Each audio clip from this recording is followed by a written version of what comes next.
As a டீமாக ஒரு celebration இருந்துச்சு பிரக், அது உங்கள் ஐடியான்னு சொன்னாங்க. லைக் ஒரு மெஸ்ஸி ஸ்டைல் இதெல்லாம் இருந்தது. ஃபர்ஸ்ட் டைம் ஆக்சுவலி செஸ் ஒலிம்பியாடில் இந்தியா கோல்டு வின் பண்ணுறது ஹிஸ்டாரிக் அச்சீவ்மெண்ட்றதுனால அந்த ஒரு செலிப்ரேஷன். செஸ் ஒலிம்பியாட்டில் நமக்கு எந்த கண்ட்ரி ரொம்ப டஃப்பாக இருந்தது? டஃப் மேட்சஸ் பார்த்தீங்கன்னா உஸ்பெகிஸ்தானோட இருந்துச்சு. அந்த மேட்ச் தான் ட்ரா பண்ணியிருந்தோம். ஒரு 64 கட்டம், ஒவ்வொரு முறையும் நீங்கள் வந்து வெவ்வேறு மூவ்ஸ் வைக்கிறீங்க. அது வந்து ஈஸியாக கண்டுபிடிச்சிட முடியாதா? ஒரு கேமே புது கேம், எதுவுமே ரிப்பீட் ஆகாது. பிரைம் மினிஸ்டரையும் சீஃப் மினிஸ்டரையும் பார்த்தீங்க, என்ன சொன்னாங்க? இதனால் எழுந்ததுன்னு ஏதாவது இருக்கா? உங்களோட டைம் ஆர் உங்களுடைய சைல்ட்ஹுட் ஆர் அந்த மாதிரி ஏதாவது ஃபீல் பண்ணியிருக்கீங்களா? ஆப்வியஸ்லி சாக்ரிஃபைஸ் நிறைய இருக்குது. ரெண்டு பேரில் யார் டஃப் பிளேயர்? ஒரு கேம் இப்போ 6 hours இருக்குங்கன்னா ஃபுல் ஃபோக்கஸ் அங்கே மட்டும்தான் இருக்குமா? வேறு தாட் ப்ராசஸே வராதா? ஒரு 40 நாடுகளுக்கு போயிருக்கீங்க, ஆனால் வெக்கேஷன் போனதில்லை. எதுக்கும் வெக்கேஷன் இல்லை, அங்கே போனாலும் எங்கேயும் சுற்றி பார்க்க மாட்டோம். அம்மா நிறைய பார்த்துட்டே இருக்கோம், கூடவே ட்ராவல் பண்ணுறாங்க. அப்பா வந்து நிறைய பேக் பண்ணி உங்களை வந்து அழகாக கொண்டு வந்திருக்காங்க அப்படின்னாங்க. அவங்கள பற்றி சொல்லுங்கள். அப்பா வந்து பெரிய சப்போர்ட், நிறைய சாக்ரிஃபைஸ் பின்னாடி. அண்டு 3 பேர் ட்ராவல் பண்ணிட்டு அவங்க தனியாக மேனேஜ் பண்ணுறதும் கஷ்டம்.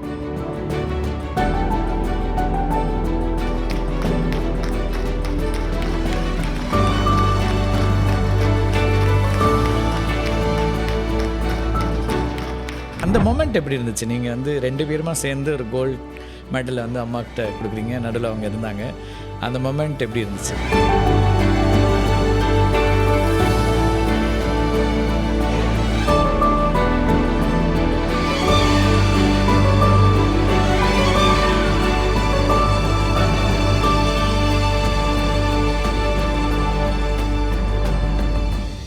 வணக்கம் நண்பர்களே. தமிழ்நாட்டுடைய ஆளுமைகளை தொடர்ச்சியாக சந்தித்துட்ருக்கிறோம். அப்படி இந்த 2 ஆளுமைகள், இவங்க வந்து இன்றைக்கி தமிழ்நாட்டுடைய ஆளுமைகள் மட்டும் இல்லை, இந்தியா முழுக்க கொண்டாடப்படக்கூடிய ஆளுமைகளாக மாறியிருக்கக்கூடியவங்க. இந்தியாவுக்கு சமீபத்தில் பெருமைகளை தேடி தந்திருக்காங்க. தொடர்ச்சியாக பல பெருமைகள் வந்திருக்குது. சமீபத்துலேயும் ஒரு பெரிய பெருமையை கொண்டு வந்திருக்காங்க. அவங்க 2 பேர் தான் இன்றைக்கி நம்ம சந்திக்க இருக்கிறோம். இந்த 2 பேரும் அக்கா தம்பி அப்படின்னு 2 பேர். உங்களுக்கு கெஸ் பண்ணியிருக்க முடியும் யார் சமீபத்தில் பெரிய அந்த பெருமையை கொண்டு வந்தாங்கன்னு. வணக்கம் வைஷாலி அண்ட் பிரக், 2 பேரையும் உங்களை சந்திக்கிறதுல ரொம்ப மகிழ்ச்சி. வைஷாலி, நீங்கள் சொல்லுங்கள், எப்படி இருந்துச்சு இந்த தருணம்? செஸ் ஒலிம்பியாட்டில் இந்தியாவுக்கான ஒரு மெடல், கோல்டு மெடல் அப்படிங்கிறத எப்படி ஃபீல் பண்ணீங்க? அந்த கோல்டு மெடல் நீங்கள், எனக்கு ரொம்ப முக்கியமாக என்ன பார்த்தேன்னா, நீங்கள், அம்மா, பிரக் 3 பேரும் இருந்த அந்த விஷுவல் ரொம்ப அழகாக இருந்துச்சு. அதான் சார், இந்த ஒலிம்பியாட் வந்து ஒரு பெரிய dream moment. Historical gold medal for both men and women section. ஒரு 190 கண்ட்ரிஸ் ஆடுறாங்க, நம்ம இந்தியன் கண்ட்ரி தான் அங்கே கோல்டு மெடல் நிற்குது. ஸோ இட்ஸ் ஒரு ட்ரீம் மூமெண்ட் தான் சொல்லணும். அண்டு சென்னை ஒலிம்பியாடில் வந்து both men and women team நாங்கள் பிரான்ஸ் மெடல் வின் பண்ணியிருந்தோம். இது கோல்டு கிட்ட வந்து மிஸ் ஆகிடுச்சு, பிரான்ஸ் வின் பண்ணியிருந்தோம். அப்போ இருந்தே வந்து எல்லாருக்குமே வந்து நெக்ஸ்ட் இது ஒலிம்பியாட் வந்து எப்படி கோல்டு அடிச்சிடணும்னு சொல்லிட்டு. ஸோ இந்த ஒலிம்பியாட் வந்து எல்லா போத் டீம்ஸ் லைக் ரொம்ப மோட்டிவேட்டடாக இருந்தோம், எப்படியும் கோல்டு மெடல் வின் பண்ணணும்னு சொல்லிட்டு. அண்டு அதான் போன ஒலிம்பியாடில் வந்து 2 பேரும் பிரான்ஸ் போடியமில் இருந்தோம் ஒன்றா. இப்போ வந்து அது கோல்டு போடியமில் நிற்கும் போது ஒரு பெருமையாக இருந்துச்சு. அண்டு அம்மா 3 பேரும் சேர்ந்து ஃபோட்டோ எடுத்துட்டோம். அது திரும்ப பார்த்தீங்களா வந்துட்டு அந்த விஷுவல்? நான் நிறைய வாட்டி அம்மாவும் நானும் சேர்ந்து பார்த்துட்டோம். அந்த வீடியோ அவ்வளோ அழகாக இருந்துச்சு. 2 பேரும் ஃப்ளாகில் வந்து பண்ணிட்டு கப் அண்ட் மெடல் வச்சுட்டு இருந்தது ரொம்ப ரொம்ப favourite moment. And as a டீமாக ஒரு செலிப்ரேஷன் இருந்துச்சு பிரக், அது உங்கள் ஐடியான்னு சொன்னாங்க. அங்கே லைக் ஒரு மெஸ்ஸி ஸ்டைல் இதெல்லாம் இருந்தது. First of all thank you sir இங்கே இன்வைட் பண்ணதுக்கு. அண்ட் ஆமாம், அது கடைசியாக நாங்கள் டீமாக வின் பண்ணதுக்கப்புறம் க்ளோசிங் செரமனியில் சும்மா ஜாலியாக பேசிகிட்டு இருந்தோம். ஸோ அப்போது வந்த ஐடியா தான். அண்ட் அதை சொன்னேன், எல்லாருமே இன்ட்ரெஸ்டடாக இருந்தாங்க. ஸோ கடைசியில் 2 டீமும் கோல்டு வின் பண்ணது ஃபர்ஸ்ட் டைம் ஆக்சுவலி செஸ் ஒலிம்பியாடில் இந்தியா கோல்டு வின் பண்ணுறது. அண்ட் அதே டைம்ஸ் ரெண்டு செக்ஷனுமே வின் பண்ணியிருக்கோம். ஸோ அது ஒரு ஹிஸ்டாரிக் அச்சீவ்மெண்ட்றதுனால ஏதாவது பண்ணலாம் நாங்கள். ஸோ அதுதான் அந்த ஒரு செலிப்ரேஷன். ஜென்ரலி நாங்கள் பார்க்குற பிரக்யானந்தா அப்படின்னா ரொம்ப கூல், காம், அவர் ரொம்ப பெருசாக எக்ஸ்ப்ரெசிவாக இருக்க மாட்டார். ஸோ அந்த வீடியோ பார்த்தபோது தான் அவர் ஒரிஜினலாக எப்படி இருப்பார் அப்படின்னு தெரிஞ்சுது. லைக் அந்த எக்ஸைட்மெண்ட்டை வந்து ஐ கேன் சீ இட். அது வந்து இயல்பாக வந்திருக்கும் தான் நேச்சுரலி. ஏன்னா நீங்கள் நிறைய அவார்ட்ஸ் வாங்கியிருக்கீங்க. நீங்கள் வந்து 8 இயர்ஸ்லேயே உங்களோட உலக அளவில் ஒரு சாம்பியன்ஷிப் அண்டர் 8க்காக வரும்போது அதுலேயே நிறைய பார்த்துருக்கீங்க. இது என்ன ஸ்பெஷல் அதை விட கூடுதலான்னு பார்க்குறீங்க? ஃபர்ஸ்ட் ஆஃப் ஆல் நான் வந்து ஜென்ரலாகவே நிறைய ஃபன் பண்ணிவிட்டு அப்படி இருக்க பர்சன் தான். லைக் யார் கூட இருந்தாலும் அவங்கள ஏதாவது ஓகே. டீஸ் பண்ணிட்டு அந்த மாதிரி இருக்கிறது தான். பட்டு மேபி ஆன் கேமரா நான் அந்த மாதிரி இருக்காதனால யாருக்கும் தெரிஞ்சிருக்காது. பட் இந்த பார்த்துருக்கேன் உங்களை ஃபெட்னால கொஞ்சம் அப்படிதான் இருந்தீங்க. பட் இந்த செஸ் ஒலிம்பியாடுன்றது வந்து ரொம்ப ஸ்பெஷலான ஈவெண்ட். ஏன்னா செஸ்ஸில் வந்து பார்த்திங்கன்னா ஒரே ஒரு இது மட்டும்தான் டீம் ஈவெண்ட், அதுவும் கண்ட்ரி ரெப்ரசன்ட் பண்ணி ஆடுறோம். ப்ளஸ் இதில் வந்து செஸ் ஒலிம்பிக்ஸில் இது செஸ்ஸோட ஒலிம்பிக்ஸ்ன்னு சொல்லிக்கலாம். And compared to like Olympics பார்த்திங்கன்னா இதில் 190 கண்ட்ரிஸ் விளையாடுறாங்க. ஸோ ஆல்மோஸ்ட் 2000 பீப்புள் ஒரே இடத்துல விளையாடுறது ஃபார் தேர் கண்ட்ரி. அண்ட் அது வந்து ஒரு அண்ட் எல்லா டாப் பிளேயர்ஸ் இந்த ஹிஸ்ட்ரி வந்து எல்லா டாப் பிளேயர்ஸும் ஆடிருக்காங்க இந்த ஒலிம்பியாட் அவங்க கண்ட்ரியை ரெப்ரசென்ட் பண்ணி. இப்போ பார்த்தீங்கன்னா வேர்ல்டு நம்பர் 1 மேக்னஸ் கார்ல்சன் ஆடினாங்க, வேர்ல்டு சாம்பியன் டிங் லீரன் ஆடினாங்க, அண்ட் அது வேர்ல்டு நம்பர் 2 ஃபெபியானா கர்வான், அந்த மாதிரி எல்லா டாப் பிளேயர்ஸும் ஆடினாங்க. ஸோ இது வந்து ஒரு ப்ரெஸ்டிஜியஸ் ஈவெண்ட். அண்ட் இதில் இது வரைக்கும் ஐ திங்க் சோவியட் யூனியன் தான் நிறைய வாட்டி வின் பண்ணியிருந்தாங்க. இப்போது வந்து நம்ம ரொம்ப க்ளோஸாக வந்தோம் 2022 சென்னையில் நடந்த போது. பட் கடைசி விமன் டீம் கடைசி லாஸ்ட் ரவுண்ட் வரைக்கும் லீடிங்கில் இருந்தாங்க, ஃபர்ஸ்ட் பொசிஷனில் இருந்தாங்க. நம்ம மென் டீம் வந்து 10th ரவுண்ட் ரொம்ப க்ளோஸாக வின்னிங்கில் இருந்து அப்புறம் கடைசியை தவற விட்டு பிரான்ஸ் மெடல் 2 டீமும் ஃபினிஷ் பண்ணோம். ஸோ இந்த வாட்டி வந்து 2 செக்ஷன்லையுமே நம்ம வந்து ஒரு ஃபேவரட்டாக தான் போனோம் வந்து open team through out dominant ஸ்டைலில் வின் பண்ணோம். லைக் த்ரூ அவுட் ஃபர்ஸ்ட் பொசிஷன்லேயே இருந்தோம், 11ல் 10 மேட்சஸ் வின் பண்ணியிருந்தோம். எஸ், அதுவே பெரிய I think first time it is happening இல்லையா? நீங்கள் லார்ஜ்லி ஒரே ஒரு ட்ரா தான் இருந்துச்சு. ஒரே ஒரு ட்ரா தான். And compared to like recent இயர்ஸில் இந்த மாதிரி யாரும் டாமினேட் பண்ணதில்லை. பட் மேபி அர்லியர் இந்த சோவியட் யூனியன் டைம்ஸ் அப்போல்லாம் வந்து ஆக்சுவலி 11 ரவுண்ட்ஸ் இருக்காது, அப்போ 13 ரவுண்ட்ஸ் வந்துருக்கும். ஸோ அதுவும் கொஞ்சம் ஃபார்மேட் கொஞ்சம் சேஞ்ச் ஆகிருக்கு. பட் இந்த மாதிரி யாரும் டாமினேட் பண்ணதில்லை. அண்ட் விமன் டீம் வந்து அவங்களும் ஃபர்ஸ்ட் 7 ரவுண்ட்ஸ் வின் பண்ணிட்டாங்க, ஃபர்ஸ்ட்டில் இருந்தாங்க. பட் அதுக்கப்புறம் கொஞ்சம் 2 கேம் கொஞ்சம் ஸ்லிப்பப் இருந்துச்சு. பட் அதுக்கப்புறம் அவங்க அந்த ரெசிலியன்ஸ் போன வருஷத்துக்கும் இந்த வருஷத்துக்கும் இந்த ஒரு ரெசிலியன்ஸ் காட்டி மறுபடியும் கடைசி 2 மேட்ச் ஜெயிச்சு வின் பண்ணியிருக்காங்க. ஸோ இது வந்து ஒரு ஸ்பெஷலான வின். அதனால தான் அவ்வளோ எல்லா ஃபேஸ்லையும் பார்த்தாலே தெரியும். எல்லாருக்குமே பெருமை தரக்கூடிய ஒரு விஷயம். நீங்கள் சொன்ன மாதிரி ஒலிம்பிக்ஸில் செஸ் போட்டி இல்லை, ஆனால் அதுக்கு நிகரான ஒரு போட்டி. நம்ம ஒலிம்பிக்ஸில் கோல்டு மெடல் வாங்குற மாதிரியான ஒரு விஷயன்ற போது இந்தியாவுக்கு வந்து 2 கோல்டு மெடலை கொண்டு வரீங்க. இன்ஃபேக்ட் 2 டீமாக சொல்கிறேன், எல்லாருக்குமே வந்திருக்கும் அப்படின்னு ஒன்று இருக்கும். நீங்கள் உங்களுக்குள்ளே இந்த டிஸ்கஷன் இருக்குமா? ஏன்னா இது ஒரு 11 days 12 days நடக்க ஒரு காம்படிஷனாக இருந்துச்சு செஸ் ஒலிம்பியாட். எப்படி ஹேண்டில் பண்ணுறீங்க? எனக்கு என்ன ரொம்ப ஆச்சரியமாக இருக்குன்னா, கிட்டத்தட்ட 5-6 hours வந்து நீங்கள் ஒரு கேம் இருக்குது, ரொம்ப ஃபோக்கஸ்டாக இருக்கீங்க, வேறு யாரோடையும் பேசுகிறதில்ல. அதுக்கு ஸ்பெஷல் ப்ராக்டிஸ் ஏதாவது தேவைப்படுதா? அது எப்படி நடக்குது? அதான் ஒரு கேம் வந்து லைக் 5-6 hours போல் கேம் போகும். அண்ட் அந்த நடுவில் வந்து நம்ம யார்கிட்டையும் பேசக்கூடாது அண்ட் சிரிக்கக்கூடாது, அந்த மாதிரிலாம் இருக்குது. பட் கேம் முடிஞ்ச பிறகு டீம்மேட்ஸாக இருக்கட்டும், லைக் நானும் தம்பியும் கேமில் எப்படி என்ன நடந்துச்சுன்னு சொல்லிட்டு கேம் அனலைஸ் பண்ணுவோம்.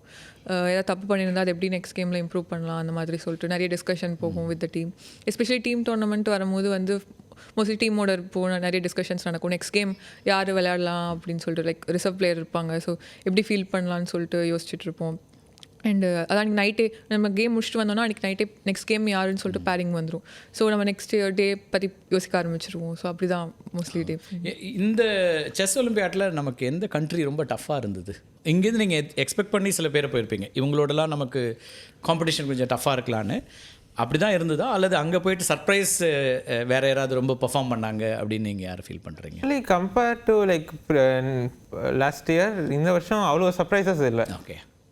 Top 4 teams before the event பார்த்தீங்கன்னா US, India, China and Uzbekistan.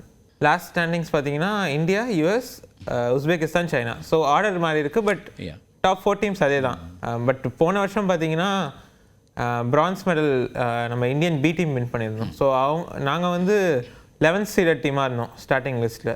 And Uzbekistan வந்து கோல்டு வின் பண்ணியிருந்தாங்க. அவங்க வந்து எங்களுக்கும் 11th மேலே இருந்தாங்க. ஸோ அந்த மாதிரி ஹியூஜ் சர்ப்ரைசஸ் இந்த ஒலிம்பியாடில் நடக்கல. ஸோ இந்த டஃப் மேட்சஸ் பார்த்தீங்கன்னா உஸ்பெகிஸ்தானோட இருந்துச்சு, அந்த மேட்ச் தான் ட்ரா பண்ணியிருந்தோம். அதே மாதிரி சைனாவோட இருந்துச்சு, யூஎஸோட இருந்துச்சு. அவங்க தான் மெயின் டஃப். இப்போ அவங்க வந்து இப்போ நீங்கள் வேர்ல்டு நம்பர் 1 அந்த மாதிரியான ஒரு பிளேயர்ஸ் இருக்கலாம். அஸ் அ டீமான நம்ம போகும்போது எப்படி அதுக்கு டிசைன் பண்ணிங்க? லைக் ஓகே அவங்க இருக்கிறதுனால அது டஃப்பாக இருக்கும் அந்த டீம் அப்படின்னு பார்த்தீங்களா? அஸ் அ டீமாக அனலைஸ் பண்ணிங்களா? எப்படி அது? இது டீம் டோர்னமெண்ட்னால டீமாக அனலைஸ் பண்ணோம். லைக் இண்டிவிஜுவல் கேம்னு பார்த்தீங்கன்னா இப்போ for example world number 1 Magnus Carlsen வந்து அவர் வந்து நார்வேலேருந்து வந்திருந்தார்.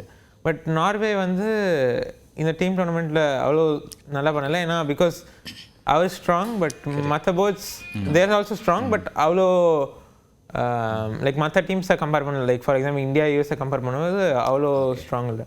ஓகே. ஸோ இது ஒரு பிளேயர் மட்டும் இல்லை, இது டீமாக ஆடுறதுனால எல்லா பிளேயர்ஸுமே அவங்க பெஸ்ட்டை கொடுக்குறோம். ஒரு 64 கட்டம் ஒரு லேமேனாக பார்த்தா செஸ்ஸில், ஆனால் அதில் இவ்வளோ விஷயங்கள் இருக்குமா? ஒவ்வொரு முறையும் நீங்கள் வந்து வெவ்வேறு மூவ்ஸ் வைக்கிறீங்க, அது வந்து ஈஸியாக கண்டுபிடிச்சிட முடியாதா? அல்லது வேறு அப்டேட் ஆகிட்டே இருக்காது? என்ன வாட் இஸ் இட்? அது எப்படி நடக்குது? அதான் செஸ்ஸில் வந்து அவ்வளோ பாசிபிலிட்டிஸ் இருக்குது. லைக் ஒரு கேமே புது கேம், எதுவுமே ரிப்பீட் ஆகாது. இப்போ நம்ம பேசிகிட்டு இருக்கும் போது உலகத்தில் அவ்வளோ டோர்னமெண்ட்ஸ் நடந்துட்டுருக்கு, நிறைய பேர் கேம் ஆடிட்டுருக்காங்க. ஸோ எல்லாமே ஒரு புது கேம் நம்ம கற்றுக்கிட்டே இருக்கணும். இன்னமும் கூட ஆனந்த் சார் டோர்னமெண்ட் ஆடிட்டுருக்காங்க, கற்றுக்கிட்டு இருக்காங்க. Even after so many decades 5 time world champion. And அதுதான் I think beauty of the கேம்னு நினைக்கிறேன். ஓகே. அது வெறும் 64 கட்டம் அல்ல, ரிப்பீட் கேம்ஸ் இல்லை, ஒவ்வொரு முறையும் அது வந்து புதுசாக சம்திங் ஏதோ நியூ வந்துக்கிட்டே இருக்குது. அதுவும் இந்த கம்ப்யூட்டர் லைக் இன்ஜின்ஸ்லாம் டெவலப் ஆனதில் வந்து நிறைய புதுசான வழி காட்டிக்கிட்டே இருக்குது லைக் கம்ப்யூட்டர்ஸ். இப்போ நீங்கள் பயிற்சி ஆட்டம்ங்கிறது உங்களுக்கும் தம்பிக்கும் அல்லது உங்களோட இருக்கக்கூடியவங்களோட மட்டும் இருக்குமா, இல்லை கம்ப்யூட்டரோட ட்ரைனிங் இருக்குமா? எப்படி? இல்லை, கம்ப்யூட்டர் லைக் சாஃப்ட்வேர்ஸ்லாம் இருக்குது. நாங்கள் மோஸ்ட்லி வித் கம்ப்யூட்டர் தான் ட்ரெயின் பண்ணுவோம், லைக் ப்ராக்டிஸ் பண்ணுறது. And with coaches of course. And தம்பியோட நிறைய டிஸ்கஷன்ஸ் இருக்கும். ஓகே. 2 பேரில் யார் டஃப் பிளேயர்?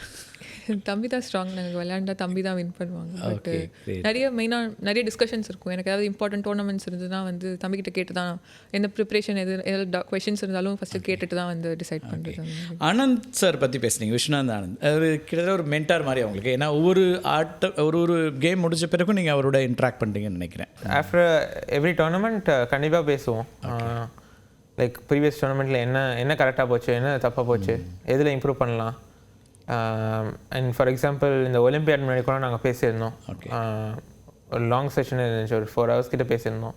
ஸோ அவங்க வந்து லைக் என்ன மட்டும் இல்லை, மற்ற எல்லா பிளேயர்ஸ்கிட்டையும் ரெகுலராக பேசின்னு இருக்காங்க அண்ட் நல்லா சப்போர்ட் பண்ணுறாங்க.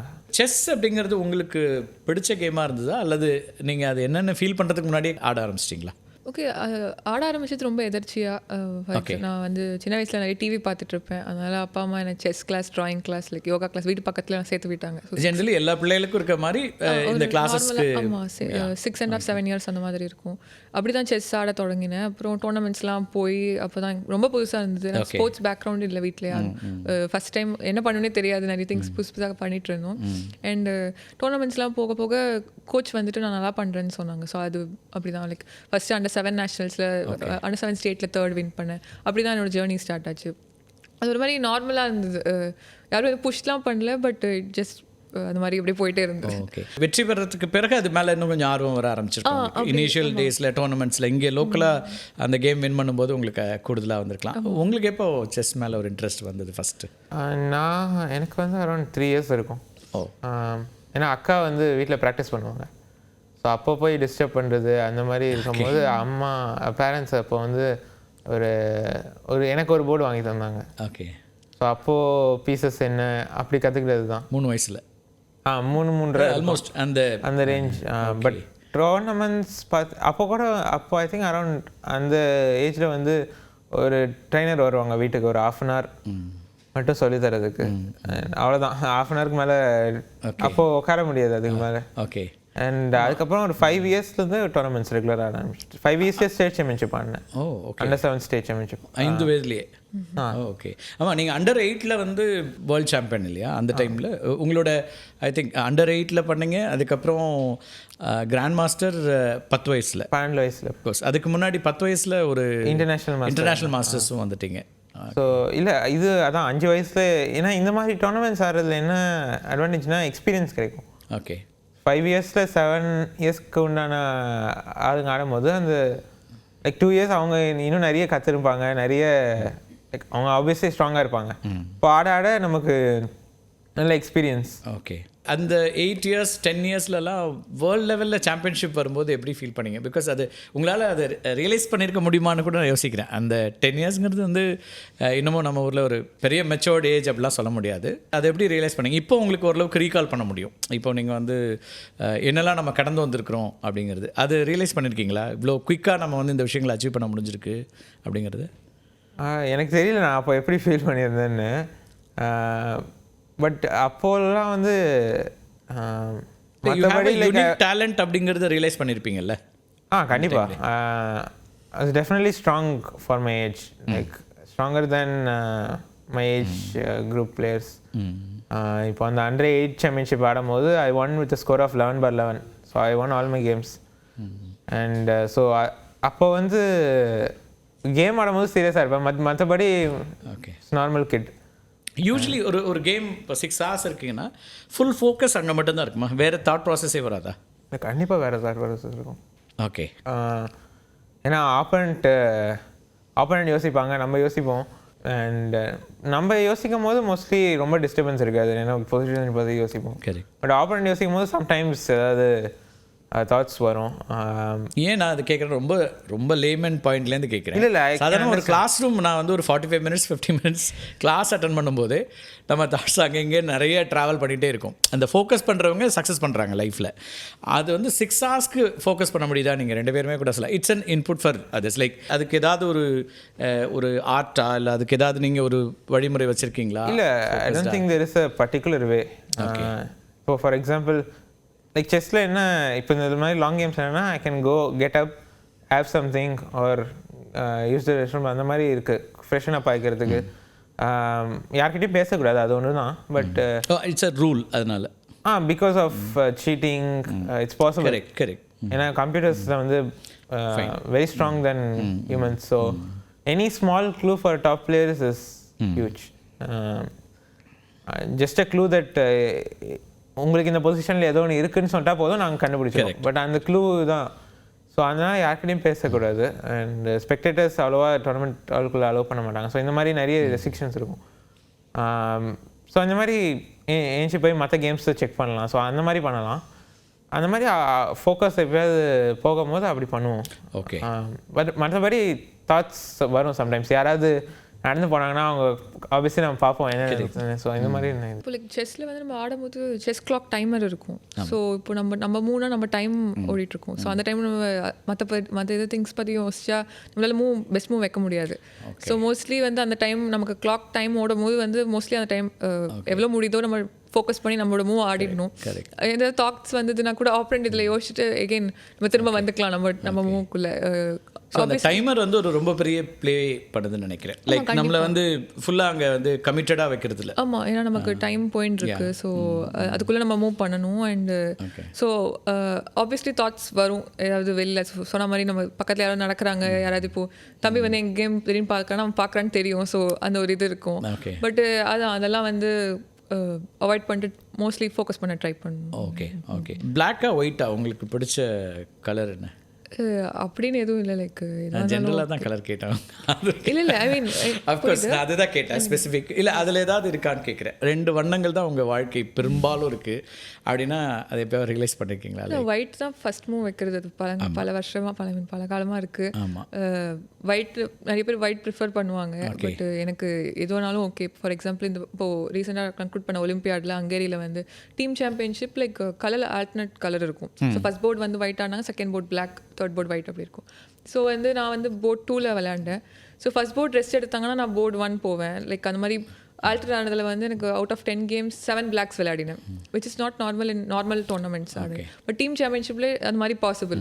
ஸோ 7 blacks ஆனேன். ஸோ அது பரவாயில்ல. அண்ட் அது போல் நிறைய பிளாக்ஸ் ஒயிட்ஸ் அந்த மாதிரி வரும். ஸோ எதுவானாலும் ஓகே. இல்லை, வண்ணங்களை பொறுத்த வரைக்கும் ரொம்ப பெருமளவுக்கு உங்கள் நேரம் வந்து இந்த 2க்குள்ளேயே இருக்குது இல்லையா? அதை எப்போயாவது ரியலைஸ் பண்ணியிருக்கீங்களா? லைக் கலர்ஸ், லைக் லைஃபே கலர்ஃபுல்லாக இருக்குன்னு சொல்லுவாங்க. ஆனால் உங்கள் லைஃப் வந்து ஆல்மோஸ்ட் பிளாக் அண்ட் ஒயிட் தான் நிறைய நேரம் ஆஸ் எ ப்ரொஃபஷனாக. அஃப்கோர்ஸ் மற்ற நேரத்தில் இருப்பீங்க. இதில் வந்து எந்த வயசுலேருந்து நம்ம கான்சன்ட்ரேட் பண்ணலாம்? இப்போது செஸ்ஸில் வரணும் ஒரு குழந்தை அப்படின்னா அதுக்கு ஏதாவது ஏஜ் நீங்கள் ப்ரிஃபர் பண்ணுறீங்களா? இதுலேருந்து சரியாக இருக்கும் அந்த மாதிரி? ஓகே, ஐடியல் ஏஜ்னு எதுவும் இல்லை. லைக் எனி ஏஜ் யார் வேணால் செஸ் ஆடலாம். அதான் இருக்க செஸ்ஸில் இருக்க அட்வான்டேஜ். ஓகே. சம்டைம்ஸ் நீங்கள் like there videos of 80-year-old playing against 80-year-old. But செஸ்ஸில் ஒரு கரியர் அந்த மாதிரினா probably ideal around age of 5 அந்த மாதிரி சொல்லலாம். அப்போ ஆரம்பிச்சா 5லேருந்தே இருந்தால் நல்லா இருக்கும்ன்றீங்க. Chess is a mind game அப்படின்னா அதுக்கு ப்ரிப்பேர் ஆக வேண்டியிருக்கா? மைண்ட் கேம் அண்ட் நமக்கு வந்து அது ஏதாவது வகையில் வாழ்க்கையிலையும் அது ஹெல்ப்ஃபுல்லாக இருக்கா? ஸ்டடீஸில் இல்லை வேறு இடத்துல? ஏன்னா அது ஒரு கால்குலேஷன்ஸ்லேயே தானே இருக்கீங்க. ஸோ அப்படி கேட்குறேன். ஐ திங்க் எனக்கு வந்து செஸ் வந்து பயங்கரமாக ஹெல்ப் பண்ணியிருக்கேன் எனக்கு ஸ்டடீஸில். நான் வந்து இப்போ பிகாம் கம்ப்ளீட் பண்ணிட்டு மாஸ்டர்ஸ் ஹியூமன் ரிசோர்ஸ் மேனேஜ்மெண்ட் பண்ணிட்டுருக்கேன் MOP வைஷ்ணவ் காலேஜில். கண்டிப்பாக இந்த டைம் காலேஜும் நான் தேங்க் பண்ணிக்கணும், ஏன்னா அவங்க சப்போர்ட் இல்லாமல் இவ்வளோ தூரம் வந்திருக்க முடியாது. ஏன்னா ஸ்கூல் வந்து வேலம்மாள் ஸ்கூலில் படித்தேன் அண்ட் அவங்களும் ஃபுல் சப்போர்ட் பண்ணியிருக்காங்க எனக்கு. அண்ட் இப்போது 10th போர்டு எக்ஸாம்ஸ் வரும்போது 10th 12th இருக்கட்டும், அந்த இயர்லலாம் வந்து எனக்கு ஃபுல் இம்பார்ட்டன்ட் டோர்னமெண்ட்ஸ் இருந்துச்சு. என்னால் ஃபுல்லாக ஸ்கூலுக்கு போக முடியல. லாஸ்ட் ஒரு 3-4 இன்ஸ்டியூஷனோட பேக்கிங், டீச்சர்ஸோட அந்த சப்போர்ட் வந்து ரொம்ப முக்கியமாக ஸோ இருந்துச்சு. நான் ஃபுல்லாகவே வந்து ஸ்கூல் போகல. ஜான்வரி என்னமோ தான் ஸ்கூலுக்கு போகிறேன் 10th போர்டு எக்ஸாமுக்கு. எனக்கு சுத்தமாக ஐடியாவே இல்லை. அண்ட் மார்ச் ஆர் ஏப்ரலில் எக்ஸாம். டீச்சர்ஸ் ஃபுல்லாகவே வந்து நிறைய ஸ்பெஷல் கிளாஸஸ் வச்சு எனக்கு நிறைய தனியாக சொல்லி கொடுத்தாங்க. அண்ட் வெரி இம்பார்ட்டன்ட்லி நான் நார்மல் ஸ்டூடெண்ட்ஸை விட வந்து ஐ குட் ஸ்கோர் மோர். 93% கிட்ட ஸ்கோர் பண்ணேன் 10th. ஐ திங்க் செஸ் வந்து பயங்கரமாக ஹெல்ப்ஃபுல்லாக இருந்துச்சு எனக்கு டு ஃபோக்கஸ். அண்ட் ஓகே, நீங்கள் சஜஸ்ட் பண்ணுறீங்களா? பிகாஸ் நான் வந்து இதை ஒரு கெரியராக எடுக்க மாட்டாங்க, ஆனால் உங்களுக்கு இப்போ சில்ட்ரனுக்கு வந்து ஏதாவது ஒன்று ஸ்டடீஸ் தவிர வேறு ஒன்று வேணும்னா செஸ் வந்து வில் பி பர்ஃபெக்ட் அப்படிங்கிற மாதிரி ஏதாவது நீங்கள் சொல்கிறீங்களா? ஆஸ் ஹாபி கேட்குறீங்களா? Yes, for sure. As hobby கண்டிப்பாக ஹெல்ப் ஆகும். ஏன்னா இப்போ பார்த்தீங்கன்னா லைக் நிறைய பேர் actually recent times like after covid, during covid மெயினாக நிறைய பேர் அவங்க செஸ் இன்ட்ரெஸ்ட் முன்னாடி இருந்திருக்கும், சின்ன வயசில் ஆடிருப்பாங்க. பட் அவங்களுக்கு இப்போ அந்த டைமில் ஒரு வாய்ப்பு இருந்துச்சு செஸ் மறுபடியும் ஆடுறதுக்கு. அண்ட் நிறைய செலிபிரிட்டிஸ் கூட ஆடுறதா கேள்விப்பட்டிருக்கோம். ஸோ கண்டிப்பாக அது வந்து ஐ திங்க் லைக் மற்ற ஃபீல்ட்ஸில் இருக்கவங்களும் செஸ் ஆடினா ஐ திங்க் இல்லை லைக் இன்னொரு கொஸ்டின் இருக்குது. செஸ் விளையாடுறதுக்கு பிரில்லியன்ஸ் வேணுமா? நான் ஜென்ரல் ஒரு பாயிண்ட் ஆஃப் வியூ என்ன இருக்குது வெளியிலன்னா, ரொம்ப பிரில்லியண்ட்டாக இருக்கவங்க தான் செஸ் விளையாட முடியும். அது நீங்கள் 2 பேரும் எப்படி பார்க்குறீங்க ஆயிஷா? அந்த மாதிரி இல்லை. செஸ் தம்பி சொன்ன மாதிரி வந்து எந்த ஏஜ் வேணால் யார் வேணால் எப்போ வேணால் ஸ்டார்ட் பண்ணலாம். அண்டு அது ஃபோக்கஸ் பண்ண ஹெல்ப்ஃபுல்லாக இருக்கும் அப்படி தான் நான் நினைக்கிறேன். அப்படி தான் என் லைஃப்பில் ஹெல்ப் பண்ணியிருக்கு. அண்டு அது ஒரு ஹாபியாக கூட எடுத்துக்கலாம். நீங்கள் என்ன ஃபீல்டில் வேணால் எக்ஸல் பண்ணிகிட்ருக்கலாம். செஸ் வந்து ஒரு பார்ட் ஆஃப் லைஃபாக இருந்தால் நீங்கள் என்ன பண்ணுறீங்களோ அது கண்டிப்பாக ஒரு விதத்தில் ஹெல்ப்ஃபுல்லாக இருக்கும். And you will experience it. I think இது ஒரு மித் மாதிரி நினைக்கிறேன். செஸ் பிளேயர்ஸ்லாம் இன்டெலிஜென்ட், அது கண்டிப்பாக கிடையாது. லைக் செஸ் பிளேயர்ஸ் வந்து we are good at what we are doing, அவ்வளோதான். ஓகே, லைக் பட் அதனால we have learned some skills which will help life. But ஆனால் நாங்கள் இன்டெலிஜென்ட்டாக இருந்தால் தான் செஸ் ஆட முடியும் அப்படிலாம் எதுவும் இல்லை. பை பர்த்லேயே இன்டெலிஜென்ஸோ பிரில்லியன்ஸோலாம் இருக்கணும்னு அவசியம் இல்லை. நம்ம விளையாட வந்து ஃபோக்கஸ் பண்ணால் போகிறோம். ஆப்வியஸ்லி டேலண்ட் இருக்கும். Like talent is another thing. But அதுக்கு வந்து நாங்கள் எதுவும் லைக் ஸ்பெஷலாக ஐக்யூ அந்த மாதிரிலாம் எதுவும் இல்லை. ஓகே, ஏன்னா அது நிறைய பேரண்ட்ஸ்க்கு அப்படியான ஒரு பர்செப்ஷன் இருக்குது. செஸ் ஆடுறதுல பெனிஃபிட்ஸ் இருக்குது கண்டிப்பாக. ஹாபியானா கூட you are willing to win. அது வந்து ஒரு இது க்ரோ ஆகும். And you have to think decision making. Every move is a decision. So அதை மேக் பண்ண கற்றுக்குறோம். ஒவ்வொரு மூவ்மே ஒரு டெசிஷன் தான். நம்ம வந்து ரொம்ப திங்க் பண்ணி ஒரு டெசிஷன் எடுப்போம். அது வந்து ஒரு கரெக்ட். அது எல்லாமே நமக்கு வந்து அப்ளிகபிள் ஆகும் லைஃப்பில். எவ்ரிடே லைஃப்பில் டெசிஷன் எடுக்கணும். ஓகே, டெசிஷன் மேக்கிங்கில் ரொம்ப முக்கியமானது, ரொம்ப வெரி வேலிட் பாயிண்ட் நினைக்கிறேன். ஏன்னா இங்கே வந்து நிறைய பேருக்கு இருக்கிற பிரச்சனையே வந்து டெசிஷன் மேக்கிங் தான். இது சரியாக இருக்குமா, அது சரியாக இருக்குமா, கடைசி வரைக்கும் டெசிஷனே எடுக்காமலே அதை கடந்து போயிடுவோம். பட் நீங்கள் வந்து you force to take decisions in every move. அது வந்து ஐ திங்க் இங்கேயும் ரொம்ப ஹெல்ப்ஃபுல்லாக இருக்குன்னு நினைக்கிறீங்க. நீங்கள் மட்டும் தான் தனியாக உட்காந்துருக்கீங்க. You have to decide on like நம்ம மட்டும் தான். You have to decide on your own. Clock ஓடிட்டுருக்கு and you have to decide that is. Okay, செஸ்னால நிறைய பெருமைகள் எல்லாரும் கொண்டாடுற இடம் அப்படின்னு இருக்குது.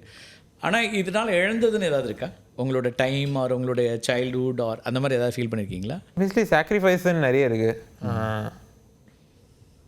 இது நாங்கள் செஸ்ஸில் இருக்கிறதுனால நார்மல் லைஃப் இருக்க முடியாது. Like school life, college or ஃப்ரெண்ட்ஸோட வெளில போகிறது அந்த மாதிரி விஷயம் தான். But I think compared to that we are having a special life. Like இது வந்து நிறைய பேருக்கு கிடைக்காது. இது ஒரு கோல்டன் ஆப்பர்ச்சுனிட்டி தான். நிச்சயமா. டிஃப்ரெண்ட் கண்ட்ரிஸ் போகிறோம், டிஃப்ரெண்ட் பீப்புளை மீட் பண்ணுறோம். நான் கவுண்ட் வச்சுருக்கிறதுல அக்கா வச்சுருக்காங்க 35-36 கண்ட்ரிஸ் கிட்ட. ஓகே, இப்போ நம்ம ஊரில் விளையாடுறதுக்கும் வேற ஒரு நாட்டில் விளையாடுறதுக்கும் இந்த அட்மாஸ்பியரோ என்வாயன்மெண்ட்டோ மாறும்போது நீங்கள் வந்து உங்களுக்கு அது சேலஞ்சிங்காக இருந்திருக்கா, இல்லை பிளேஸ் ஒரு மேட்டரே இல்லையா? மோஸ்ட்லி பிளேஸ் மேட்ரு இல்லை. பட் நம்ம ஊரில் ஃபார் எக்ஸாம்பிள் சென்னை ஒலிம்பியாட் ஆடும்போது வந்து நம்ம ஆளுங்களே நிறைய பேர் இருந்தாங்க. ஸோ டோர்னமெண்ட் ஆளுகளை நுழைஞ்சோன்னா நிறைய பேர் விஷ் பண்ணுறதுக்கு இருக்காங்க. கேம் முடிச்சுட்டு வந்தோம் வின் பண்ணோன்னா விஷ் பண்ணுவாங்க. அந்த மாதிரிலாம் இருந்துச்சு. இப்போ ஹங்கேரி ஒலிம்பியாட் கொஞ்சம் டிஃப்ரெண்ட் ஃபாரின் பிளேயர்ஸ் இருப்பாங்க. பட் அங்கேயுமே வந்து நிறைய இந்தியன் வந்திருந்தாங்க.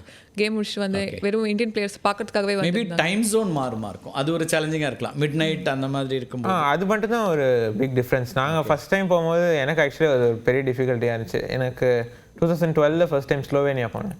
ஃபர்ஸ்ட் டைம் யூரோப் கண்ட்ரி போகிறோம். என்ன வயசு உங்களுக்கு? 7. ஓகே. ஸோ 7 இயர்ஸ் போது ஆப்வியஸ்லி ஜெட் லேக் பெரிய இஷ்யூ. கரெக்ட். அண்ட் அங்கே கேம் 5க்கு 4-5 அந்த மாதிரி இருக்கும். பிஎம் இருக்கும்போது இங்கே வந்து லைக் நைட் டைம் 9 அந்த மாதிரி இருக்கும். ஸோ அப்போ வந்து பிக் சேலஞ்ச். அது ஒரு பெரிய லேர்னிங் எக்ஸ்பீரியன்ஸ் எனக்கு. ஸோ அதுக்கப்புறம் வந்து கொஞ்சம் வருஷத்துக்கு நாங்கள் வந்து அடுத்து என்ன கண்ட்ரிக்கு போகிறோமோ அந்த கண்ட்ரியான டைம் ஜோனை இங்கேயே கொஞ்சம் பழகிக்கிறது. ஒரு லாஸ்ட் 3 டேஸ் அந்த மாதிரி. ஸோ அப்போ அங்கே போகும்போது யூஸ்டு இருக்கும். பட் இப்போது பழகிருச்சு. பட் தாட் ப்ராசஸில் அது ஏதாவது சேஞ்சஸ் கொடுக்குதா? இப்போ நீங்கள் வந்து இங்கே மிட் நைட்க்கு மேலே நம்ம டைம் அங்கே இருக்கலாம். அது வந்து உங்களுக்கு இந்த மூவ் அல்லது கேமில் எங்கேயாவது அது அஃபெக்ட் பண்ணுதா? What you feel? அது ப்ராக்டிஸ் ஆகிருப்பீங்க. அதான் இப்போ ஐ திங்க் ரீசெண்ட் டைம்ஸில் அது பழகிடுச்சுன்னு தான் சொல்லணும். ஓகே. நீங்கள் ஸ்கூல் பற்றி இன்ஸ்டியூஷன் பற்றிலாம் நிறையா சொன்னீங்க. அவங்களுக்கெல்லாம் தேங்க் பண்ணணும் அப்படின்னு சொல்லி. அதை விட கூடுதலாக 2 பேரும் நம்ம தேங்க் பண்ணி ஆகணுமே பேசணும். ஸோ அம்மா நிறைய பார்த்துட்டே இருக்கோம், கூடவே ட்ராவல் பண்ணுறாங்க. அம்மா பற்றியும் பேசுவோம். அப்பா வந்து நிறைய பேக் பண்ணி உங்களை வந்து அழகாக கொண்டு வந்திருக்காங்க அப்படின்னாங்க. அவங்கள பற்றி சொல்லுங்கள். லைக் அப்பா பற்றி நிறைய தெரியாது உலகத்துக்கு. எனக்கு தெரிஞ்சதே ரொம்ப கம்மியாக தான் தெரியும். யுஎஸ் பேங்க் எம்ப்ளாயி அப்படிங்கிறத தாண்டி எனக்கு பெருசாக தெரியாது. சொல்லுங்கள், அப்பா வைஷாலிக்கு அப்பா எப்படி? அப்பா தான், அதை தாண்டி அந்த எமோஷன்ஸ் கேட்குறேன். அதான் இப்போ நாங்கள் இவ்வளோ ட்ராவல் பண்ணி டோர்னமெண்ட்ஸ்லாம் போகிறோன்னா அப்பா தான் பெரிய சப்போர்ட். ஆமாம். லைக் எங்களுக்கு எல்லாமே மேனேஜ் பண்ணுறது, டோர்னமெண்ட் இன்விடேஷன்ஸ் வரும், நிறைய இன்விடேஷன் வரும், ஸ்பான்சர்கிட்ட பேசுறது. ஸோ அது எல்லாமே டிசைட் பண்ணுறது வந்து அப்பா வந்து சார் கோச் கிட்ட பேசி எது கரெக்டாக வரும்னு பார்த்து பேசி பண்ணுறது. அண்ட் இப்போது டோர்னமெண்ட் ட்ராவல் பண்ணணுன்னா அதுக்கு டிக்கெட் புக் பண்ணுறது, போய் அங்கே அக்காமடேஷன் இது பண்ணுறது எல்லாமே 3-4 months அட்வான்ஸாகவே பண்ணணும். இப்போ வந்து என்னென்னு சொல்கிறது, எது பெஸ்ட்டாக இருக்குன்னு சொல்லிட்டு பார்த்து ஃபுல் பிளானிங் அவங்க தான் பண்ணுவாங்க. அப்போ தான் எங்கள் 2 பேரால் ஃபுல்லாக ஃபோக்கஸ் பண்ண முடியும் செஸ்ஸில் ப்ரிப்பரேஷன் ட்ரைனிங்க்குன்னு சொல்லிட்டு. மோஸ்ட்லி எங்ககிட்ட எதுவுமே அதை பற்றி ரொம்ப பெரிய டிஸ்கஷன்ஸ் இருக்காது. அவங்க அப்பா டிசைட் பண்ணுறது தான். அண்ட் ஏர்லியர் ஸ்டேஜில் கொஞ்சம் ஃபைனான்ஷியலி கொஞ்சம் டிஃபிகல்ட்டிஸ் இருந்துச்சு. நான் ரெண்டு பேர் ஸ்போர்ட்ஸ் கரியர் இது பண்ணுறது. அண்ட் டோர்னமெண்ட் போகும்போது அம்மா தான் கூட வரணும் மோஸ்ட்லி. ஸோ எக்ஸ்பென்ஸ்லாம் நிறைய இருந்துச்சு. பட் அப்பா எப்படியோ கஷ்டப்பட்டு மேனேஜ் பண்ணிட்டாங்க. அண்ட் அதுக்கப்புறம் ரீசெண்ட் இயர்ஸில் ஸ்பான்சர்ஸ் வர ஆரம்பிச்சிருச்சு. அப்போ வந்து பெரிய சப்போர்ட், நிறைய சாக்ரிஃபைஸ் பின்னாடி. அண்டு 3 பேர் ட்ராவல் பண்ணிட்டு அவங்க தனியாக மேனேஜ் பண்ணுறதும் கஷ்டம். பட் இருந்தாலும் நாங்கள் நல்லா பண்ணணும்னு சொல்லிட்டு அவங்க எல்லாமே கஷ்டம் தாங்கிட்டு அவங்க இது பண்ணிகிட்ருக்காங்க. ஓகே, ப்ராக்ட் சொல்லுங்களேன். அஃப்கோர்ஸ் எல்லா அப்பாக்களும் ரொம்ப பிள்ளைங்க மேலே அன்பாக தான் இருப்பாங்க, ரொம்ப எக்ஸ்ப்ரெசிவாக இருக்க மாட்டாங்க மேபி. பட் அப்பா வந்து இங்கே ரொம்ப எக்ஸ்ப்ரெசிவாக ஒன்று தான். நீங்கள் ஃபீல் பண்ணீங்களா ஒரு இமோஷனல் ஸ்ட்ரென்த்தாக அவங்க எப்போல்லாம் இருந்திருக்கிறாங்க? உங்களுக்கு தேவையான நேரத்தில் சம்டைம்ஸ் தேவைப்படும் நமக்கு, அப்படிலாம் இருந்திருக்கா? கண்டிப்பாக. அண்ட் அக்கா சொன்ன மாதிரி தான். லைக் நாங்கள் 3 பேரும் டோர்னமெண்ட் போயிட்டா அவங்க வந்து காலையில் எழுந்துச்சு லைக் தனியாக தான் லைக் ரிலேட்டிவ் யாராவது வந்திருப்பாங்க. அதுக்கப்புறம் வந்து அவங்களுக்கு காலையில் எழுந்துச்சு அவங்க ஆஃபீஸ் போயிட்டு வருவாங்க. ஈவினிங் வந்துட்டு லைக் எங்கள் ஒர்க் நிறைய இருக்கும். லைக் அடுத்து என்ன ட்ராவல் பண்ணுறோம், ஸோ அந்த மாதிரி திங்ஸ் எல்லாம் பார்ப்பாங்க. நிறைய ஃபோன் கால்ஸ் வரும். ஸோ அதெல்லாம் எங்கள் ஒர்க்கை பேஸ் பண்ணி ஸோ அதெல்லாம் மேனேஜ் பண்ணுவாங்க. அண்ட் அது முடிச்சுட்டு மறுபடியும் இதுவும் லேட் நைட் ஆகும். ஸோ நாங்கள் ஏதாவது கேம்ஸ் இருந்தால் அதை பார்த்துட்டு மறுபடியும் நைட்டு லேட்டாக தூங்கி மறுபடியும் காலைல சீக்கிரமாக எழுந்துச்சு ஆஃபீஸ் போவாங்க. ஸோ இது எப்படி மேனேஜ் பண்ணாங்க எனக்கு நிஜமாக புரிஞ்சதே இல்லை. லைக் எப்படி இவ்வளோ ஃபர்ஸ்ட் ஆஃப் ஆல் இவ்வளோ டெடிக்கேட்டடாக பண்ண முடியும். அண்ட் செகண்ட் இது அப்பா அம்மா 2 பேருமே ரொம்ப கம்மியாக தான் தூங்குவாங்க. ஆனால் இருந்தாலும் அந்த எனர்ஜி த்ரூ அவுட் இருக்குது. அது எப்படின்னு எனக்கு புரிஞ்சதே. அது நான் பார்த்துருக்கேன். இப்போ அம்மாவுக்கு வந்து அஃப்கோர்ஸ் நிறைய உங்களோட சேர்ந்து ட்ராவல் பண்ணியிருப்பாங்க, நிறைய கண்ட்ரிஸ் ட்ராவல் பண்ணியிருப்பாங்க. உங்களை பார்த்துக்க தான் வராங்க இல்லையா? உங்களுக்கான அஃப்கோர்ஸ் ஃபுடோ அல்லது உங்களுக்கான நீட் அப்படிங்கிற மாதிரி வராது. அது எவ்வளோ சப்போர்ட்டிவாக இருந்திருக்குன்னு ஃபீல் பண்ணியிருக்கீங்க. அந்த மொமெண்ட் எப்படி இருந்துச்சு? நீங்கள் வந்து 2 பேருமா சேர்ந்து ஒரு கோல்டு மெடலை வந்து அம்மாக்கிட்ட கொடுக்குறீங்க, நடுவில் அவங்க இருந்தாங்க. அந்த மொமெண்ட் எப்படி இருந்துச்சு? கண்டிப்பாக பயங்கர ஸ்பெஷல் மொமெண்ட். ஓகே. அண்ட் ஒரு லாஸ்ட் 1 இயர்லேருந்தே அம்மாவையும் எல்லாம் ரெக்கக்னைஸ் பண்ணுறாங்க. அண்ட் அது வந்து ஐ திங்க் ஒரு இம்பார்ட்டன்ட் திங். ஏன்னா வந்து யூஸ்வலாக லைக் யார் அச்சீவ் பண்ணுறாங்களோ அந்த பிளேயர் அவங்கள மட்டும் தான் ஃபோக்கஸ் இருக்கும். பட் அதுக்கு பின்னாடி நிறைய எஃபர்ட் இருக்கும். லைக் பேரண்ட்ஸாக இருக்கலாம், நிறைய டீச்சர்ஸ் ட்ரெயினர்ஸாக இருக்கலாம், or like sponsors any one. But இந்த இடத்துல லைக் அம்மாவும் தெரிகிறது வந்து அவங்க எஃபர்ட்ஸையும் வந்து ரெக்கக்னைஸ் பண்ணுறாங்க. ஓகே, கேம் பற்றிலாம் பேசுவாங்களா அப்பாவோ அம்மாவோ? மூவ்ஸ் இந்த மாதிரி செஸ் பற்றி நீங்கள் 2 பேரும் டெஃபினட்டாக டிஸ்கஸ் பண்ணியிருப்பீங்க உங்கள் கேம் பற்றிலாம். அவங்க எவ்வளோ தூரம் அதில் வருவாங்க? அதுக்கான அவங்களுக்கு ஆக்சுவலி செஸ் விளையாடுவாங்களா? அம்மா வந்து கற்றுக்கூடாதுன்னு சொல்லிட்டு கற்றுக்கவே இல்லை. அவங்க கற்றுக்கிட்டா வந்து டென்ஷன் ஆகும் கேம் ஃபாலோ பண்ணும்போது. ஃபைன். ஸோ வந்து அது வந்து அவையில் ரொம்ப தள்ளியிருக்காங்க. ஓகே. அண்ட் அப்பா வந்து ஃபாலோ பண்ணுவாங்க. அப்பாவுக்கு செஸ் கொஞ்சம் இன்ட்ரெஸ்ட் தான். ரொம்ப இன்ட்ரெஸ்டிங் இல்லையா? அவங்களுக்கு வந்து அந்த கேம் தெரியாது, ஆனால் அந்த கேமில் வந்து தி பெஸ்ட்டாக பிள்ளைகளை உருவாக்குறது வந்து அவ்வளோ ஈஸியான விஷயம்னு எனக்கு தோணலை. நமக்கு பிடிச்சி நிறைய நேரங்கள் என்ன இருக்குன்னா, நான் இந்த ப்ரொஃபஷனில் இருக்கேன், நான் அடையணும்னு நினச்ச உயரங்களை நான் அடைய முடியல, என் பிள்ளைங்கள் மூலமாக நான் அடையிறேன்னு நினைப்பாங்க. பட் இவங்க வந்து என்டையர்லி டிஃப்ரெண்ட்டான ஒரு இதாக இருக்குது. அஃப்கோர்ஸ் பெரிய உயரங்களெல்லாம் கொண்டு வந்திருக்காங்க. ஏன்னா நிறைய நீங்கள் சொன்ன மாதிரி நிறைய ஹர்டல்ஸ் இருந்திருக்கு, ஏர்லி ஸ்டேஜஸில் நிறைய ஹர்டல்ஸ் இருந்திருக்குது. அது எங்கேயாவது உங்களை திங்க் பண்ணியிருக்கீங்களா? லைக் இல்லை நமக்கு இன்னும் கொஞ்சம் ஃபினான்ஷியல் ஃப்ரீடம் இருந்தால் இன்னும் பெட்டர். இப்போ இல்லை, இப்போ of course every one is coming forward. நீங்கள் நிறைய சக்ஸஸ் பார்த்த பிறகு இப்போ கவர்மெண்ட்ஸும் எல்லாருமே இருப்பாங்க. அந்த டைமில் கேட்குறேன். இல்லை, அவங்க வெளியில் காட்டிக்கிட்டதே இல்லை. ஓகே, உங்களுக்கே ரியலைஸ் பண்ணதில்லை? ரொம்ப நாள் கழிச்சு தான் வந்து இதெல்லாம் இருந்துச்சு அப்படி சொல்லிட்டு தெரியும். ஐ திங்க் அதான் அவங்களே தான் பெரிய விஷயம் இல்லை. ஆக்சுவலி எல்லா அப்பா மக்களும் அப்படி தான் எனக்கு தெரிஞ்சு. நிறைய இடத்துல அவங்க பிள்ளைகள்கிட்ட அதை எதையுமே கொண்டு வர மாட்டாங்க. அந்த அவங்களுக்கு இருக்கக்கூடிய நெருக்கடியோ பெயினோ எதுவுமே வராமல் அவங்கள அழகாக நம்மளை தாங்கி பிடிச்சி அப்படி கொண்டு வருவாங்க. எப்போது அம்மாவோட ஊருக்கெலாம் போயிருக்கீங்களா? சிதம்பரம் நாங்கள் எனக்கு ரொம்ப பயங்கர பெருமையாக இருந்துச்சு. இல்லை, அம்மா கேட்டுக்கிட்டே இருக்காங்க. பட் எங்கள் கண்டினியூஸ் டோர்னமெண்ட்ஸ் மாற்றி டோர்னமெண்ட் வந்துனே இருக்குது. ட்ரைனிங் கேம்ப் இப்படியே போயிட்டுருக்கு. ஒரு நாள் கண்டிப்பாக கூப்பிட்டு போகணும் அம்மாவை. ஸோ ஃப்ரெண்ட்ஸ் மத்தியில் எப்படி பார்க்குறாங்க அவர் ஸ்கூல்? நீங்கள் வந்து பிகினராக இருந்ததுக்கும் இப்போ ஒரு சாம்பியன்ஷிப், செஸ் ஒலிம்பியாட்டில் சாம்பியன், கோல்டு மெடல் அப்படிலாம் வரும்போது அந்த இதை எப்படி ஃபேஸ் பண்ணுறீங்க? எனக்கு நிறைய நேரங்களில் இருக்க கொஷின் வந்து ப்ராடிஜிஸ்க்கு இருக்கக்கூடியதாக ப்ரெஷர் பில்ட் ஆகுமா? ஏன்னா நீங்கள் நிறைய உயரங்களை பார்த்துறீங்க, நிறைய உங்களை சுற்றி ஒரு லைம் லைட் இருக்கும், வெளிச்சம் இருந்துகிட்டே இருக்கும். அப்படின்னா அது எனக்காவது ஒரு ப்ரெஷராக ஃபீல் பண்ணியிருக்கீங்களா நீங்கள்? ஃபர்ஸ்ட் ஆஃப் ஆல் அந்த ஃப்ரெண்ட்ஸ் இதில் வந்து லைக் எங்களுக்கு எல்லாருக்குமே செஸ் ஃப்ரெண்ட்ஸ் தான் மெயினாக. ஓகே. ஏன்னா வந்து நான் ரொம்ப ஏர்லி ஏஜ் ட்ராவல் பண்ணிட்டு இருக்கேன். ஸோ ரெகுலர் ஸ்கூல் போக முடியும். ரெகுலர் ஸ்கூலுக்கும் போனதில் லைக் நெய்பர் இதுலேயும் விளையாண்டது இல்லை அவ்வளோவா. ஸோ அதனால ஒன்லி செஸ் ஃப்ரெண்ட்ஸ். ஸோ அவங்க எல்லாரும் தெரியும். அண்ட் லைக் ப்ரெஷர் பற்றி கேட்டிருந்தீங்க. கண்டிப்பாக இருக்கும் ப்ரெஷர். 12 இயர்ஸாக இருக்கும்போது லைக் யங்கஸ்ட் கிராண்ட் மாஸ்டர் ரெக்கார்டை பீட் பண்ண ட்ரை பண்ணியிருந்தேன். அப்போத்துலேருந்தே லைக் ப்ரெஷர் இருக்கும். ஓகே. அண்ட் ஆப்வியஸ்லி டாப் போக போக இன்னும் இப்போ நீங்கள் ஒரு உயரத்தை அடைஞ்சிட்டிங்க. 8 வயசில் ஒரு வேர்ல்டு சாம்பியன் ஆகிறீங்க, 10 வயசில் ஒரு வேர்ல்டு சாம்பியன் ஆகிறீங்க. அதுக்கப்புறம் ஒரு தோல்வியும் இருக்கும். நம்ம தொடர்ச்சியாக வெற்றி பெற்றுட்டே இருக்க முடியாது. அந்த தோல்வி வரும்போது அதை எப்படி பார்த்தீங்க? ஏன்னா நம்ம வந்து வெற்றி அவ்வளோ உயரங்களை தொடாத வரைக்கும் அது பெருசாக தெரியாது. அந்த பெரிய உயரத்தை தொட்ட பிறகு வரக்கூடிய தோல்வியை எப்படி ஹேண்டில் பண்ணுறீங்க? நான் 10 இயர்ஸில் வந்து அந்த இன்டர்நேஷ்னல் மாஸ்டர் ஆனேன். அதுதான் வந்து கிராண்ட் மாஸ்டர். 2 டைட்டில் தான் செஸ்ஸில், international master, grand master. International மாஸ்டர்னா 2400 ELO ரேட்டிங். அண்ட் கிராண்ட் மாஸ்டர்னா 2500. ஸோ ரேட்டிங் வந்து 1000லேருந்து ஆரம்பிக்கும்.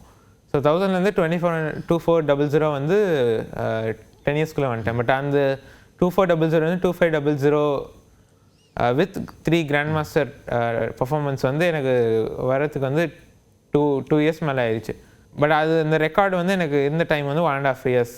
லைக் அது பண்ணால் ரெக்கார்ட் பிரேக் பண்ணலாம். பட் என்னால் பண்ண முடியல. ஏன்னா அந்த ப்ரெஷர் நீங்கள் சொன்ன மாதிரி, அதே மாதிரி லைக் ஒரு பேட் ஃபேஸ் அப்படி சொல்லலாம். ஸோ அந்த இருந்துச்சு. பட் அதுக்கப்புறம் நான் மெயினாக அந்த இடத்துல என்ன கற்றுக்கிறேன்னா, லைக் கிராண்ட் மாஸ்டர் ஆனதுக்கப்புறம் அதை அச்சீவ் பண்ணதுக்கப்புறம் அடுத்து என்ன அப்படி தான் போகும். லைக் என்னவா இருந்தாலும் ஒன்று பண்ணிட்டா அதுக்கு அடுத்தது என்ன, நம்ம அந்த ஸ்கேல் வந்து நம்ம அடுத்தடுத்த உயரங்களை லைக் அதை அச்சீவ் பண்ணுற வரைக்கும் அதுனே போயிட்டு இருப்போம். அது முடிச்சோடனே அதுக்கு அடுத்தது என்ன அந்த மாதிரி போயினே இருந்துச்சு. அண்டு கண்டிப்பாக லைக் எல்லா ஜேர்னிலையும் பேட் ஃபேஸ் இருக்கும். ஆமாம். பட் நம்ம ஒர்க் பண்ணிக்கிட்டே இருந்தால் இது எல்லா கேம்லேயும் இருக்குது. நான் சொல்கிறது ஒரு வேர்ல்ட் சாம்பியனாக வந்த ஒரு டீம் வந்து அடுத்ததில் என்ட்ரி பாயிண்ட்லேயே வெளியில் எக்ஸிட் ஆகிற மாதிரியான எல்லாமே நடக்கும். பட் அந்த இப்போ உங்களுக்கு ஆஸ் அ பர்சன் இது வந்து இட்ஸ் அன் எக்ஸ்பீரியன்ஸ் நான் பார்க்குறேன். இப்போ நீங்கள் வந்து தோல்வியை பார்க்காத யாருமே இருக்க முடியாது. லைஃப்பில், எக்ஸாம்ஸில், எல்லா இடத்துலையுமே இருக்கும். பட் அந்த மாதிரி டைமில் அதை எப்படி ஃபேஸ் பண்ணுறீங்க அப்படிங்கிறதா ஒரு வெற்றிக்கு, பெரிய வெற்றிக்கு பிறகான ஒரு தோல்வினா அதை எப்படி கண்டிப்பாக இருக்கும். அதில் வந்து ஜஸ்ட் நம்ம ஹார்ட் ஒர்க் பண்ணிக்கினே இருக்கணும். அண்ட் நமக்கு தெரியும் நம்ம கரெக்டான வேலை தான் போகிறோம், நம்ம ஹார்ட் ஒர்க் பண்ணுறோம், நம்ம ஃபுல் எஃபர்ட் போடுறோம். And but sometimes it is bound like you are bound to have a bad result and bad face. So அப்போது வரும்போது you have to have confident in yourself. Okay. அப்பா ஒரு விஷயம் சொன்னாங்க, ரொம்ப அது எனக்கு ஆச்சரியமாக இருந்துச்சு. பிகாஸ் நான் நினச்சேன் அவங்க ஒரு பெரிய கோலோட, ஒரு எய்மோட பிள்ளைகளை வந்து வளர்த்துட்ருக்காங்க, செஸ்ஸில் இந்த உயரங்களை அடையணும்னு. பட் ஆனால் அவங்களுக்கு அப்படிலாம் எந்த பெரிய எய்மும் இல்லை, இம்மீடியட் எய்ம் மட்டும் தான் இருந்துச்சு அப்படின்னாங்க. அதுவே உங்களுக்கு வந்து கொஞ்சம் ப்ரெஷரை குறைச்சிருந்துச்சுன்னு பார்க்கலாமா? ஒருவேளை லைக் நமக்கு வந்து டார்கெட் பெருசாக இருக்குங்கும் போது ப்ரெஷர் பில்ட் ஆகலாம். பட் கூட இருக்கிற அப்பாவே அல்லது அம்மாவோ இல்லை இந்த இதில் ஃபோக்கஸ் பண்ணால் போகிறோங்கிற ஒரு பாயிண்ட் ஆஃப் வியூ இருந்தது உங்களுக்கு, அது ஒரு ப்ளஸ்ஸாக இருந்ததா? அது எப்படி அவங்களோட இனிஷியலி அந்த மைண்ட் செட்டே அவங்களுக்கு அப்படி தான் இருந்துச்சு. அப்படியே ஒன்றும் பண்ணி போயிட்டு இருந்தோம். ஸ்டேட்டில் 3rd வந்ததுக்கப்புறம் நேஷனல் செலக்ட் ஆன லைக் அப்படியே அதாவது அப்பப்போ வந்தது வந்து அப்படியே எக்ஸ்பீரியன்ஸ் பண்ணிட்டு போயிட்டு இருந்தோம். அண்ட் அவங்களுக்கும் வந்து தெரியும் எங்கள் 2 பேரும் லைக் எப்படி ஹேண்டில் பண்ணணுன்ட்டு. லைக் கேம் வின் பண்ணாலும் தோத்தாலோ லைக் எங்கள் 2 பேரை டீல் பண்ணுறது வேறு மாதிரி இருக்கும். ஸோ அது எல்லாமே அவங்க பார்த்து அண்டர்ஸ்டாண்ட் பண்ணிக்கிட்டு பண்ணுறது வந்து அது ஐ திங்க் எங்கள் 2 பேருக்கு ஒரு பெரிய ப்ளஸ், ஒரு பெரிய போனஸ்ன்னு நினைக்கிறேன். செஸ்க்கு இல்லாமல் வேறு என்ன ஹாபி? மூவிஸ் ஏதாவது பார்ப்பீங்களா? வேறு கேம்ஸ் ஏதாவது விளையாடுவீங்களா? மூவிஸ் பார்ப்பேன். ஓகே. அண்ட்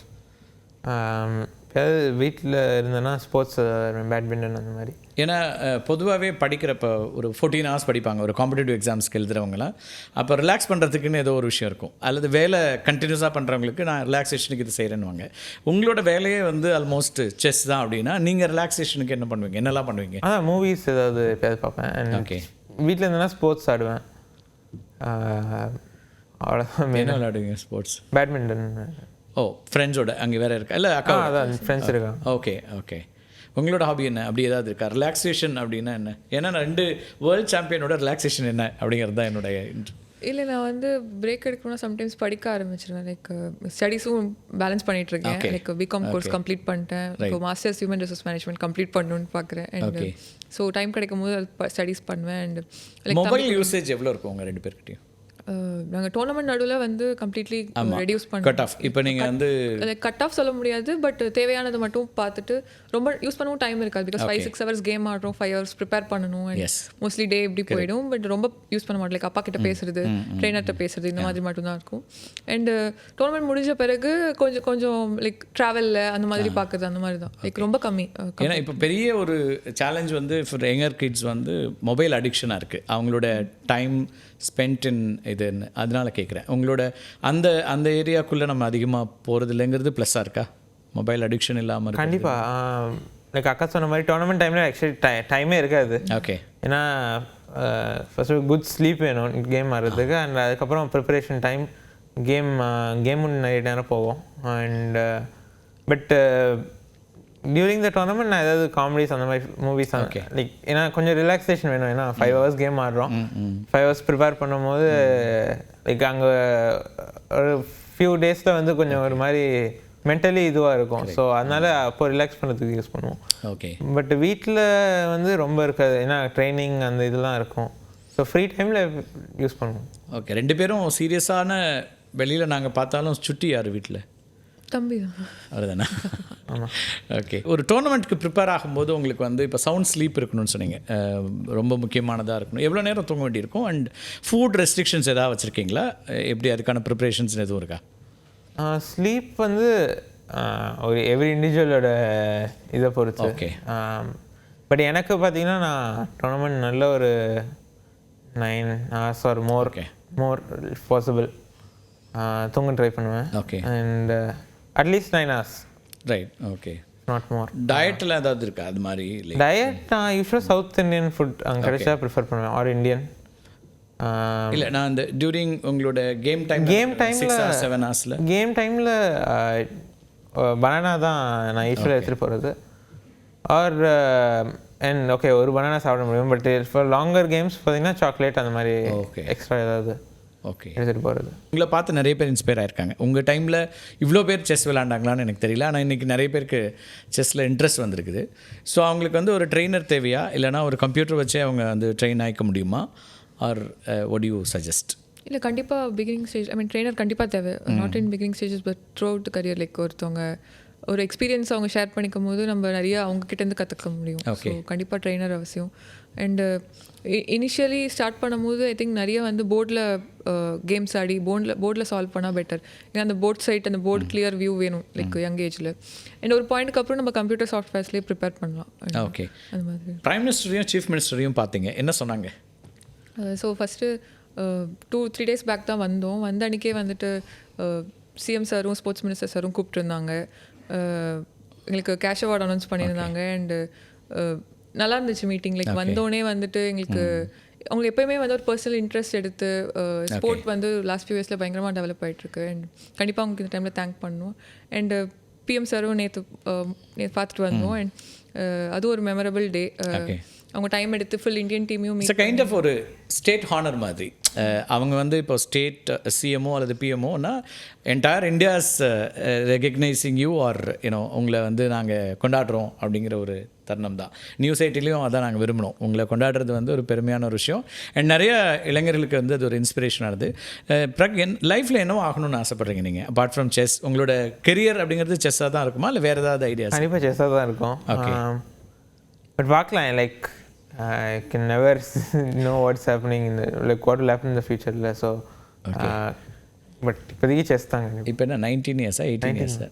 ஃபிலாசபி நிறைய பேசுகிறீங்களே. இல்லை லைக் ரொம்ப பிளான்லாம் நீங்கள் நிறைய எக்ஸ்பீரியன்ஸ் பண்ணியிருக்கீங்க, அதுலேருந்து சொல்கிறீங்க. அஃப்கோர்ஸ் உங்களோட எக்ஸ்போஜர் இன்னும் நிறைய நாடுகளுக்கு போனது, மக்களை சந்தித்ததுலேருந்து இருக்கலாம். அது வயசுக்கும் ஃபிலாசபிக்கும் ஒரு சம்மந்தமும் இல்லை. மேபி உங்களோட அண்டர்ஸ்டாண்டிங் ஆஃப் இஷ்யூஸ் இருக்கலாம், லைஃப்பை புரிஞ்சுக்கிட்டது இருக்கலாம். பட் அஃப்கோர்ஸ் நீங்கள் லாங் டைமாக எதுவும் வச்சுக்கல, வர்றதை எல்லாத்தையும் ஃபேஸ் பண்ணுறேன் அப்படின்னு. அப்படி தானே அது? ஓகே.